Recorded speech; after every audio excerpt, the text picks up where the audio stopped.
Welcome to the Rim Break Rodeo. We hope this video helps. You start by opening Outlook and going straight to Calendar. This puts you in the right workspace.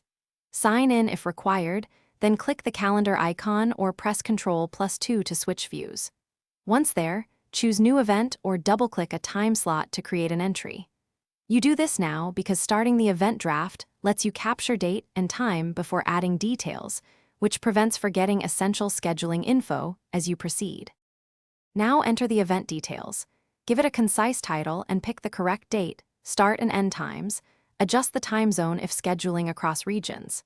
Add a location or paste a meeting link, and write a short agenda in the description so attendees know why they should attend. Next, add attendees in the Invite or People field and choose whether responses are required. Once done, you've set expectations and reduced confusion, which improves attendance and meeting readiness. Finish by configuring options. Set a reminder time, make it recurring if needed, and toggle privacy to public or private. Attach files or agendas, verify attendee availability using Scheduling Assistant, and confirm everyone sees the correct time zone. When everything looks right, click Save for personal events or Send to dispatch invites. If something goes wrong, attendees can't see it or invites fail, check calendar sharing permissions, internet sync status, and resend. That single troubleshoot.